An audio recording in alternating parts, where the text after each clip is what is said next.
Uang rakyat senilai 200 triliun rupiah nyaris lenyap dari kas daerah. Di saat semua diam, muncul 3 nama, Kang Deddy Mulyadi, Gibran Rakabuming, dan seorang Kemenkeu bernama Purbaya. Mereka menjalankan ide yang dianggap gila, menggabungkan data daerah dan pertahanan nasional untuk melacak aliran uang gelap. Tapi, langkah itu mengguncang para elit.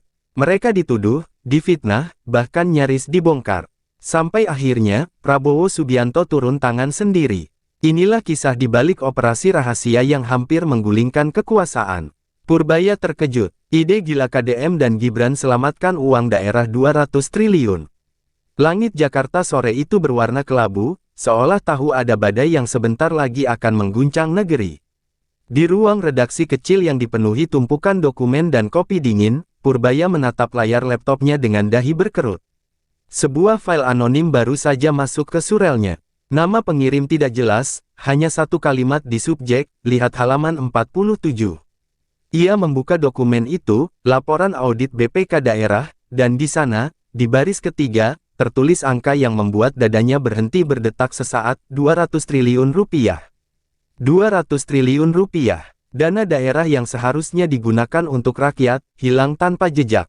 Suara hujan mulai mengetuk jendela saat Purbaya menggulir halaman demi halaman.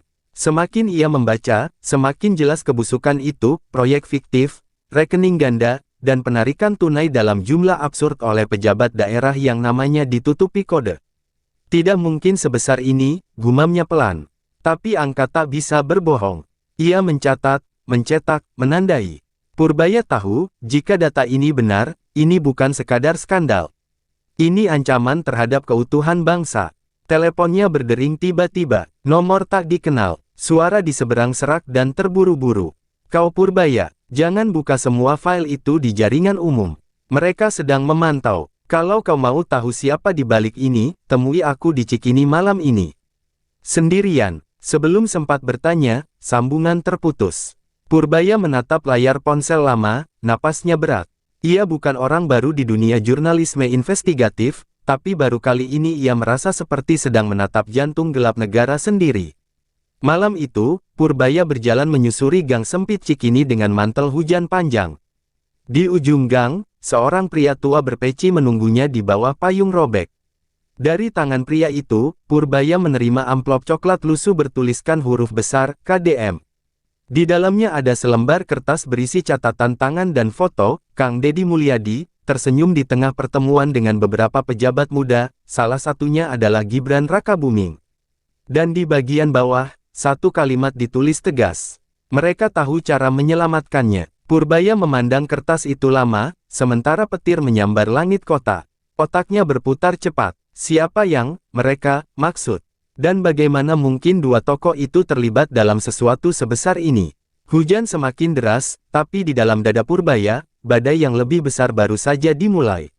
Ia tidak tahu, malam itu adalah langkah pertama menuju konspirasi nasional, yang akan mengubah nasib Indonesia selamanya. Pagi berikutnya, matahari hanya sebentar menembus langit Jakarta sebelum diselimuti kabut debu dan berita baru. Di layar televisi ruang redaksi, wajah Kang Deddy Mulyadi, KDM, muncul dalam sebuah wawancara nasional. Dengan gaya khasnya, santai tapi tajam, ia berbicara tentang cara menyelamatkan uang rakyat yang bocor tanpa harus membentuk lembaga baru. Kalimatnya mengundang tawa bagi banyak politisi di studio, tapi tidak bagi Purbaya. Kata-kata di kertas semalam kini menjadi nyata. KDM sedang melancarkan sesuatu yang besar. Kalau kita ingin uang rakyat aman, ya kita serahkan lagi pengawasannya ke rakyat sendiri, kata KDM dengan senyum menantang kamera. Saya sedang siapkan sistem pelaporan digital berbasis desa. Setiap transaksi daerah bisa dilihat siapa saja, kapan saja. Tak ada lagi alasan pejabat main mata. Studio terdiam sesaat. Beberapa tamu debat menertawakan ide itu, menyebutnya mimpi absurd dan gila. Tapi bagi Purbaya, kata gila justru membuatnya makin curiga. Orang seperti KDM tak pernah bicara tanpa rencana. Siang itu Purbaya pergi ke Purwakarta, ke rumah sederhana KDM di pinggir sawah yang kini berubah jadi pusat ideologi baru, keterbukaan total. Begitu masuk, ia disambut dengan aroma kopi hitam dan meja penuh catatan anggaran. Di papan tulis besar tertulis, Proyek Indonesia Bersih Dana Daerah. KDM duduk sambil tersenyum, seolah sudah tahu kedatangannya. Kau pasti ingin tahu tentang 200 triliun itu, katanya pelan. Saya tahu lebih banyak dari yang mereka kira. Tapi dengar, kita tidak bisa hadapi sistem kotor dengan cara biasa. Kita harus gila, Pur. Purbaya menatap wajah KDM yang tenang namun matanya menyala tajam. Ia menjelaskan visinya, sebuah platform transparansi publik yang melibatkan seluruh masyarakat, dari kepala desa hingga pelajar, untuk memantau setiap rupiah dana daerah. Kalau rakyat bisa tahu kemana uang mereka mengalir, tak ada lagi yang berani mencuri, ujarnya. Namun ia menambahkan satu hal yang membuat darah Purbaya berdesir, tapi untuk mewujudkan ini, saya tak sendirian. Ada seseorang dari Solo yang sudah lebih dulu setuju. Nama itu belum disebut, tapi Purbaya tahu siapa yang dimaksud. Saat KDM menatap keluar jendela ke arah langit barat, angin membawa bisikan perubahan. Di ujung sana, Gibran Rakabuming sedang menyiapkan sesuatu yang bahkan lebih berani dari ide KDM. Dunia politik akan menertawakan mereka, tapi hanya sampai mereka sadar, bahwa kegilaan dua orang inilah yang mungkin menyelamatkan negeri dari kehancuran. Malam itu, kota Solo diselimuti keheningan yang aneh. Di tengah hiruk-pikuk lampu kota, Gibran Rakabuming duduk sendirian di ruang kerjanya. Di depannya, layar laptop menampilkan presentasi rancangan, Gerakan Indonesia Aman Dana Rakyat (GIADR), sistem pelaporan real-time yang bisa menelusuri setiap rupiah dana publik hingga ke tingkat desa. Ia tahu, ide ini akan mengguncang fondasi birokrasi lama. Tapi Gibran bukan lagi sekadar wali kota. Ia kini pemain dalam permainan yang lebih besar. Teleponnya berdering pelan. Nama di layar, KDM. Mas Gibran, waktunya sudah dekat. Kita tak bisa menunggu pemerintah pusat bergerak, suara KDM terdengar berat. Saya paham, Kang, jawab Gibran tenang. Tapi langkah ini akan membuat banyak orang panik. Mereka tidak akan tinggal diam. Biar saja, kalau tak ada yang berani gila, uang rakyat tak akan pernah kembali.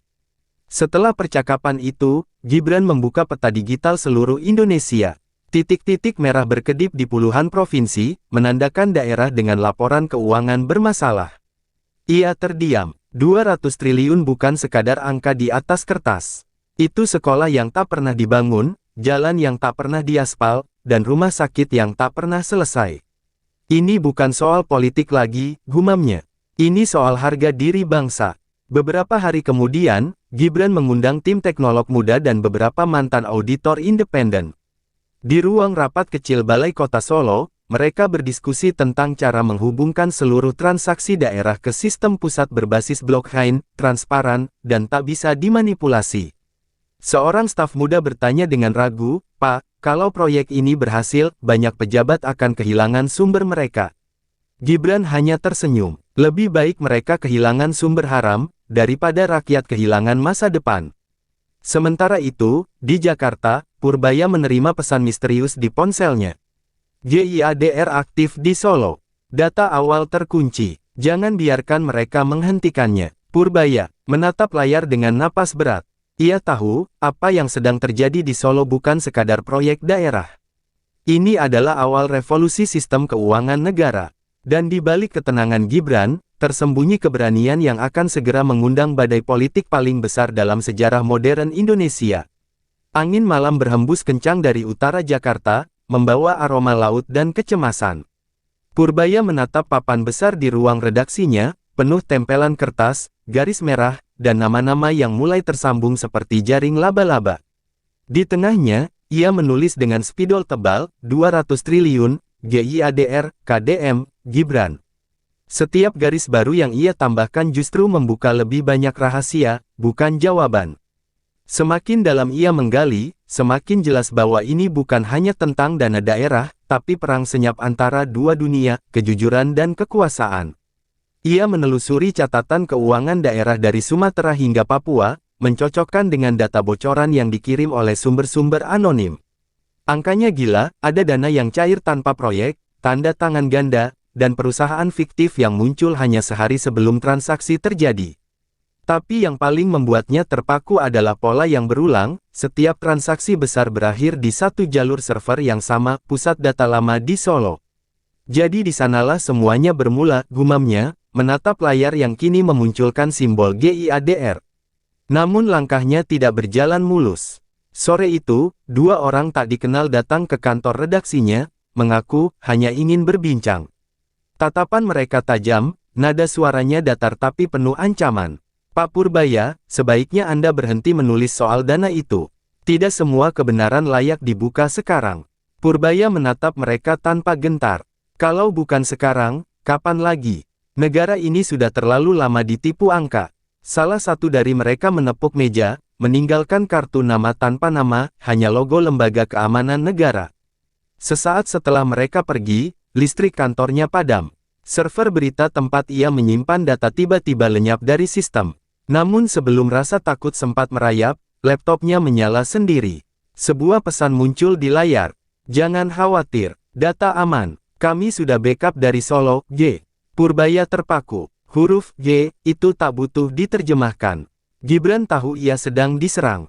Dan entah bagaimana, ia sudah melindungi semua bukti yang dikumpulkan Purbaya. Malam itu, untuk pertama kalinya, Purbaya merasa tidak sendirian. Tapi bersamaan dengan itu, ia sadar, ia kini bagian dari permainan yang lebih besar daripada jurnalisme. Ia sedang berdiri di garis depan perang diam-diam antara kebenaran dan sistem lama yang siap menelan siapapun yang mencoba mengungkapnya. Dan di kejauhan, seseorang mengawasinya dari balik layar, menunggu waktu yang tepat untuk bertindak. Malam terasa lebih panjang dari biasanya. Purbaya duduk di kursi kerjanya yang kini tampak seperti benteng kecil di tengah perang informasi. Semua data tentang dana daerah, proyek fiktif, dan jaringan korupsi telah ia amankan dalam sistem offline. Tapi semakin banyak ia lindungi, semakin sering bayangan ancaman menghampiri. Telepon tak dikenal datang silih berganti, email kosong tanpa isi, dan setiap langkahnya kini seolah diikuti mata-mata tak terlihat. Suatu malam, saat ia hendak pulang, Purbaya menemukan pintu apartemennya terbuka sedikit. Tak ada tanda perampokan, tapi di atas meja makan tergeletak amplop hitam bersegel.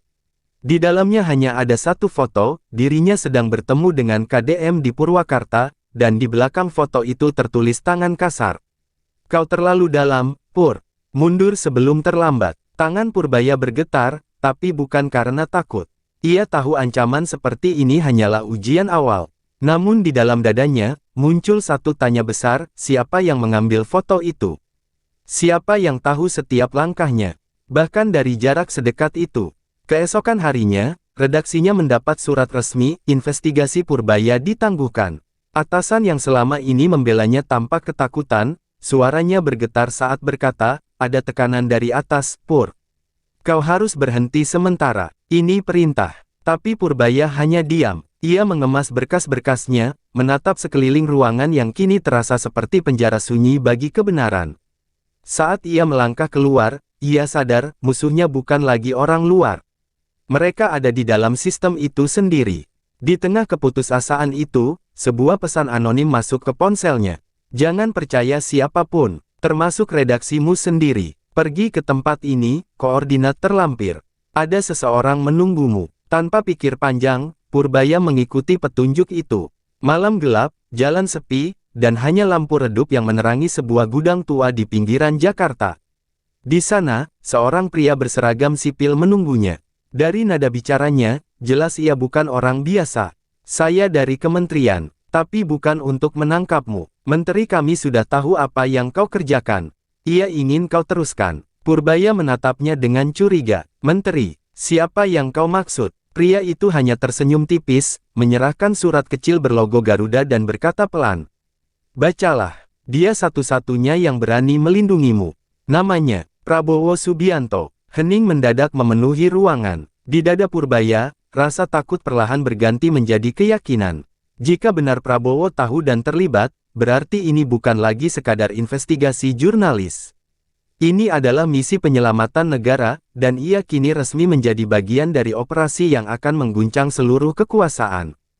Hujan turun deras malam itu, menimpa atap gudang tua tempat Purbaya berdiri. Ia menatap amplop putih berlogo Garuda di tangannya, seolah takut menyentuh sesuatu yang lebih berat dari sekadar kertas. Di pojok amplop tertera tulisan tangan, rahasia negara, untuk Purbaya, tangan kebenaran. Nafasnya tertahan ketika ia membuka segelnya, menemukan selembar surat berwarna krem dengan cap resmi Kementerian Pertahanan Republik Indonesia. Tulisan di dalamnya hanya 3 paragraf, tapi setiap kata terasa seperti gemuruh. Saudara Purbaya, saya sudah mendengar apa yang Anda temukan. Jangan berhenti. Apa yang sedang Anda ungkap bukan hanya soal uang, tapi tentang masa depan bangsa ini. Anda akan menghadapi ancaman dari luar dan dalam. Tapi percayalah, negara akan berdiri di belakang Anda. Lanjutkan penyelidikan itu. Jika situasi memburuk, kirim sinyal dengan kode Garuda 2. Pasukan kami akan bergerak. Prabowo Subianto. Purbaya memegangi surat itu lama. Hujan di luar berubah menjadi suara tambur perang. Nama Prabowo bukan sekadar simbol kekuasaan, tapi tanda bahwa apa yang ia lakukan kini mendapat restu dari tangan tertinggi pertahanan negara. Di dalam dirinya, campuran takut dan bangga berputar seperti badai. Ia sadar, ini bukan lagi tentang headline koran besok pagi. Ini tentang mempertaruhkan nyawa demi kebenaran yang lebih besar. Keesokan harinya, saat matahari baru naik di ufuk timur, Purbaya memutuskan keluar dari Jakarta. Ia menuju markas kecil di Yogyakarta, tempat jaringan wartawan independen menyimpan data GIADR. Ia membawa surat Prabowo di dalam jaket kulitnya, satu-satunya bukti bahwa ia kini punya perlindungan resmi, meski tak ada siapapun yang boleh tahu. Dalam perjalanan, pikirannya terus memutar pertanyaan yang sama, jika Prabowo sudah tahu, berarti pemerintah pusat pun tahu, tapi mengapa mereka diam? Sore itu, di sebuah kedai kopi pinggir jalan, Purbaya membuka laptop dan menerima pesan terenkripsi baru. Hanya 3 kata, dikirim dari alamat tak dikenal. Operasi dimulai malam ini. Pesan itu disertai koordinat rahasia di Purwakarta, markas KDM. Purbaya menatap layar dengan dada berdebar. Jika pesan itu benar, maka malam ini sesuatu akan terjadi, sesuatu yang akan membuka tabir besar di balik hilangnya 200 triliun itu. Ia menatap ke langit yang mulai gelap, menggenggam surat Prabowo kuat-kuat. Di luar, angin berembus membawa aroma tanah basah dan tanda bahaya. Tapi bagi Purbaya, ketakutan bukan lagi pilihan. Ia sudah menjadi bagian dari roda besar sejarah, dan malam ini, sejarah itu akan mulai berputar dengan kecepatan yang tak pernah ia bayangkan sebelumnya. Malam itu, langit Purwakarta memantulkan cahaya merah dari kejauhan. Di tengah kompleks tua bekas gedung pemerintahan yang kini dijaga ketat, Kang Deddy Mulyadi KDM berdiri di depan layar besar menampilkan peta digital Indonesia. Di sampingnya, Gibran Rakabuming dengan wajah tegas menatap data real-time transaksi daerah yang berkedip di monitor. Dan di ujung ruangan, Purbaya baru saja tiba, membawa surat berlogo Garuda dari Prabowo. Jadi ini, operasi bayangan? Tanya Purbaya dengan suara rendah. KDM menoleh sambil tersenyum samar. Bukan bayangan, Pur. Ini cahaya yang belum bisa mereka lihat. Gibran menambahkan, kalau proyek ini berhasil, kita akan bisa melacak setiap rupiah yang hilang, bahkan sebelum mereka sempat menyentuhnya. Tapi kalau gagal, kita semua bisa ditangkap sebelum pagi. Mereka bertiga berdiri mengelilingi meja besar, di atasnya terhampar blueprint sistem bernama Garuda Transparansi Nasional, penggabungan dari GIADR dan data milik Kementerian Pertahanan. Sistem itu dirancang bekerja secara senyap, menyalin seluruh arus keuangan daerah ke server pusat milik pertahanan. Tak ada yang tahu siapa pengendalinya, bahkan menteri-menteri pun tidak. Ini adalah operasi lintas batas, antara sipil, militer, dan rakyat.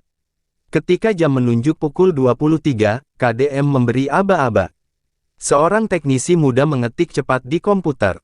Sinkronisasi dimulai, koneksi masuk, firewall pusat terbuka, laporannya berderet seperti kode perang. Tiba-tiba, semua layar memancarkan cahaya biru, tanda sistem berhasil menembus jaringan nasional.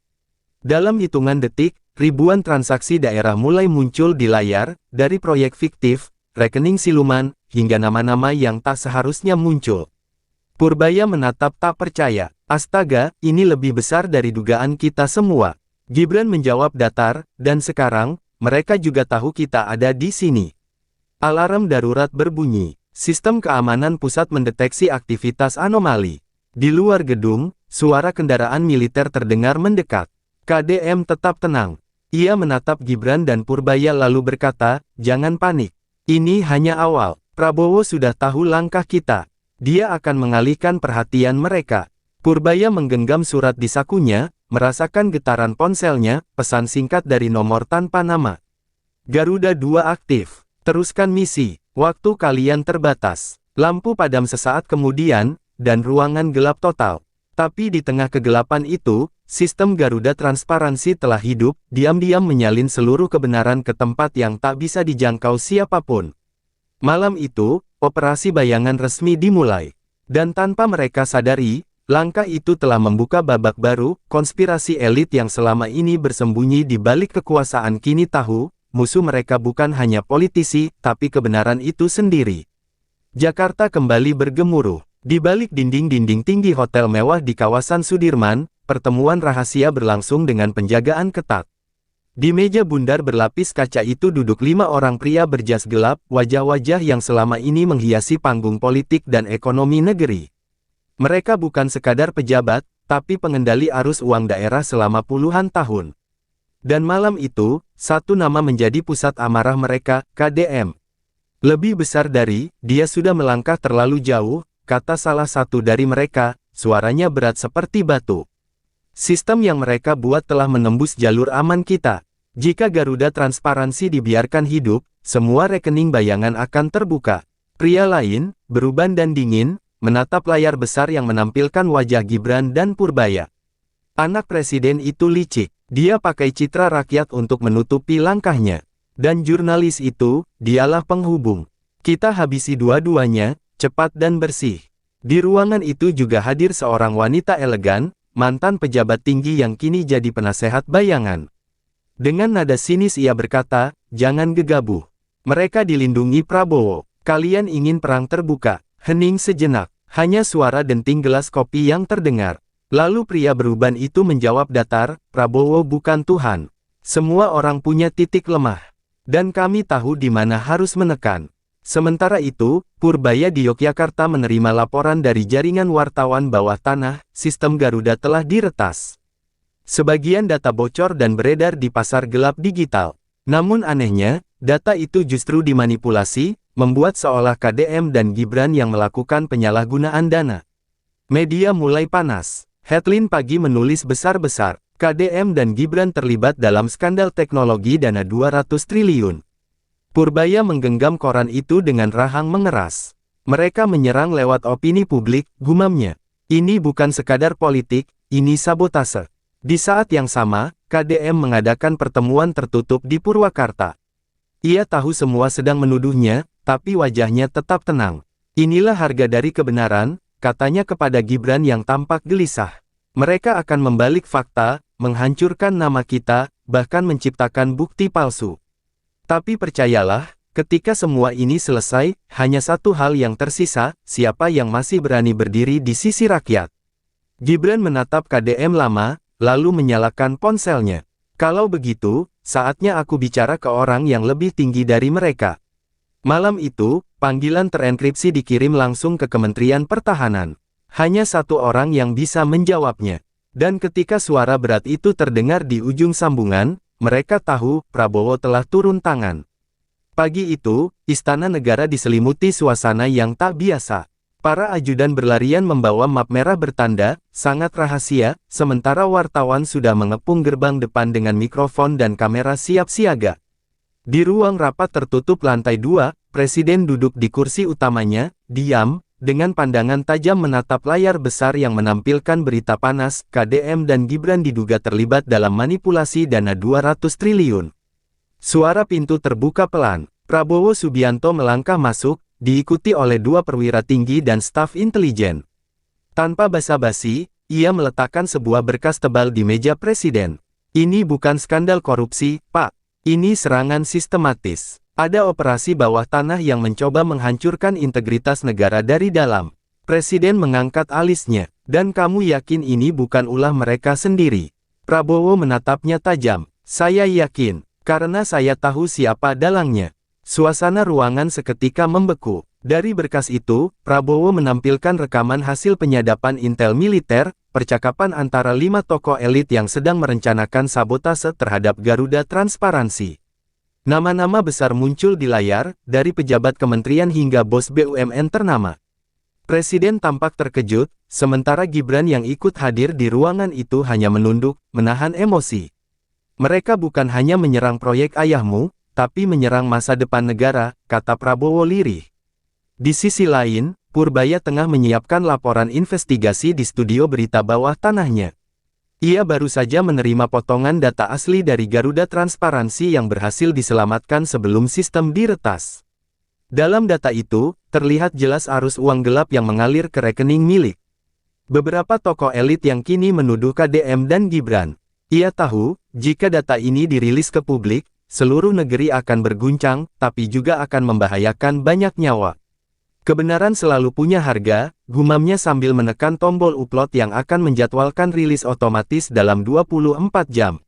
Sementara itu, di ruang pribadinya, Presiden berdiri di depan jendela, memandangi langit Jakarta yang mulai mendung.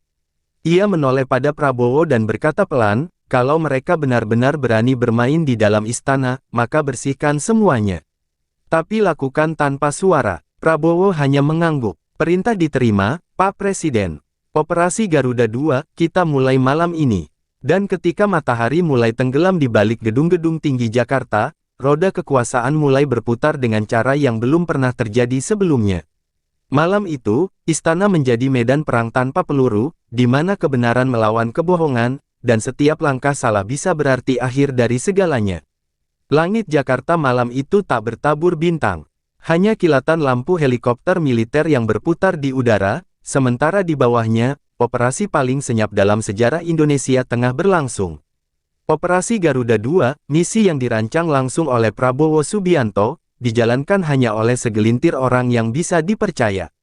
Di antara mereka ada KDM, Gibran, dan Purbaya, masing-masing memainkan peran di medan yang berbeda, tapi dengan tujuan tunggal, mengembalikan kebenaran dan mengamankan 200 triliun dana rakyat yang hampir dirampas oleh tangan-tangan gelap kekuasaan. Di sebuah markas tersembunyi di Cisarua, KDM memimpin tim lapangan yang bertugas mengamankan data pusat. Di depannya, layar menampilkan jaringan transaksi yang kini sedang dimanipulasi oleh kelompok elit untuk menutupi jejak mereka. Mereka memindahkan uang itu ke rekening luar negeri, lewat Singapura dan Panama, ujar seorang analis cepat. KDM mengetuk meja keras. Blokir semua jalur digital. Gunakan protokol Raja Wali Hitam. Kita potong arusnya malam ini juga. Sementara itu, di Solo, Gibran menggelar konferensi pers dadakan. Meski serangan media terus menghujam, ia berdiri tegak di depan kamera.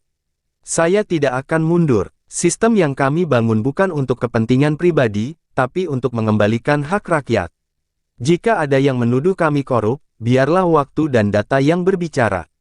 Suara Gibran bergetar, namun tegas. Rakyat mulai tergerak. Dukungan dari masyarakat, mahasiswa, dan tokoh daerah mulai mengalir deras.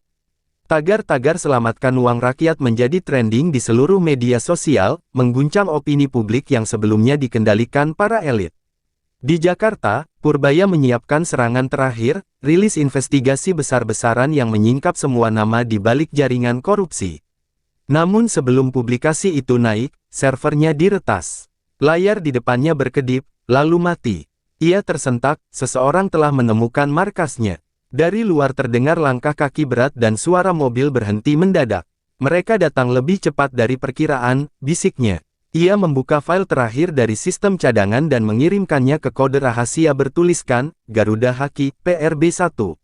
Beberapa menit kemudian, pesan itu diterima langsung oleh Prabowo di markas pertahanan.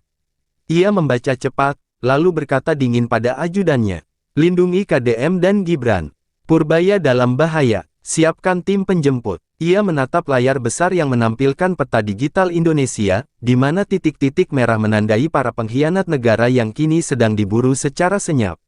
Dan di saat itu pula, dunia bawah politik Indonesia mulai retak.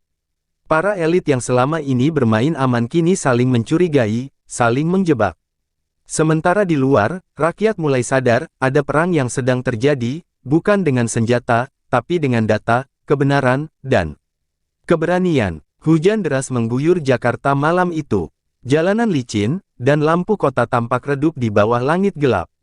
Di sebuah rumah aman di pinggiran kota, Purbaya duduk di depan laptop dengan tangan gemetar. Matanya menatap layar yang kini hanya menampilkan satu pesan terakhir dari server pusat. Data asli Garuda, siap upload. Perlu kode final, PRB 777. Namun sebelum ia sempat menekan tombol, suara deru mobil berhenti di luar. Langkah kaki berat mendekat. Ia menutup laptop cepat dan menyembunyikannya di balik lantai kayu. Dalam hitungan detik, pintu didobrak.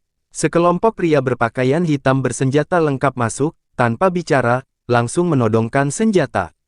Purbaya, serahkan drive-nya, suara salah satu dari mereka terdengar dingin. Kalian datang terlalu terlambat, jawab Purbaya tenang, meski darah mengalir di keningnya setelah dipukul popor senjata.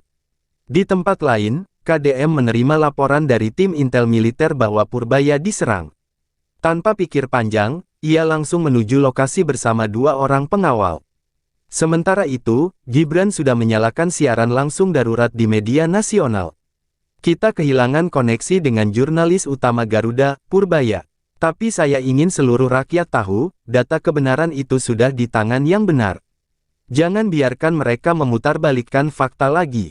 Siaran itu membuat seluruh negeri terdiam. Ribuan warga mulai turun ke jalan, menuntut transparansi penuh atas dana 200 triliun. Di tengah baku tembak singkat di rumah aman itu, Purbaya berhasil menekan tombol terakhir di ponselnya, kode PRB 777 terkirim ke server pertahanan. Namun peluru menembus bahunya. Ia jatuh, darah membasahi lantai. KDM datang beberapa menit kemudian, menembus sisa pasukan bayaran yang melarikan diri. Ia berlutut di samping tubuh Purbaya yang masih sadar dengan napas tersengal. Data, sudah terkirim, Kang. Kau luar biasa, Pur, jawab KDM, menahan emosinya. Kau baru saja menyelamatkan negeri ini. Tak lama, helikopter militer mendarat di luar rumah. Prabowo turun sendiri, tanpa pengawal, mengenakan jas hujan hitam. Ia berjalan masuk, melihat Purbaya yang terbaring lemah namun masih hidup. Kau sudah melakukan lebih dari cukup, Nak, katanya perlahan. Mulai malam ini, kebenaran tak bisa dibungkam lagi. Prabowo kemudian menatap KDM dan memberi perintah singkat, tegas. Aktifkan protokol Merdeka. Bocorkan semua data ke publik sebelum mereka sempat menutupinya. KDM mengangguk. Sistem Garuda mulai menyala kembali di pusat data pertahanan, menyiarkan miliaran byte informasi tentang aliran dana, proyek fiktif, dan nama-nama besar yang selama ini bermain di balik layar. Dan ketika file itu menyebar ke seluruh media nasional, dunia politik Indonesia meledak, seperti gunung berapi yang tak bisa lagi ditahan. Pagi itu, udara Jakarta terasa berbeda. Jalanan yang semula penuh hiruk-pikuk kini dipenuhi massa rakyat yang berkumpul membawa bendera merah putih. Di layar-layar raksasa seluruh negeri, siaran langsung dari Istana Negara dimulai. Kamera menyorot Prabowo Subianto yang berdiri di podium utama dengan wajah tegas, diapit oleh Kang Deddy Mulyadi KDM dan Gibran Rakabuming, sementara di kursi barisan depan, Purbaya duduk dengan tangan dibalut perban, wajah lemah tapi mata menyala penuh harapan. Saudara-saudara sebangsa dan setanah air, suara Prabowo bergema keras dan tenang.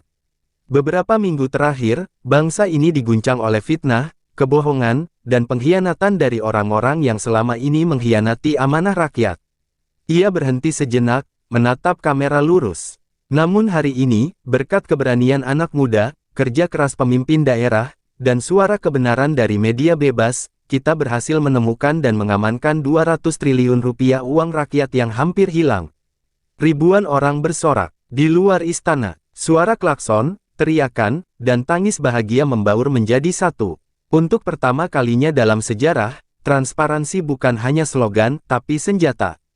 Data Garuda Transparansi kini terbuka untuk publik, siapapun bisa melihat kemana uang negara mengalir, tanpa manipulasi, tanpa tirai gelap. KDM menunduk penuh haru, lalu berkata pelan kepada Gibran, inilah mimpi yang dulu mereka bilang gila. Gibran tersenyum tipis. Kadang, hanya ide gila yang bisa menyelamatkan negeri. Sementara itu, Purbaya memejamkan mata sebentar, membiarkan air matanya jatuh. Ia teringat malam penuh darah itu, peluru yang hampir mengakhiri hidupnya kini terasa berarti. Prabowo menutup pidatonya dengan suara lantang. Mulai hari ini, tidak ada lagi uang rakyat yang bisa dicuri tanpa pertanggungjawaban. Tidak ada lagi kekuasaan yang berdiri di atas kebohongan. Karena kebenaran, kini telah kembali ke tangan rakyat Indonesia. Suara sorak menggema dari Sabang sampai Merauke. Media nasional dan internasional menyiarkan momen itu sebagai hari kebangkitan transparansi Indonesia.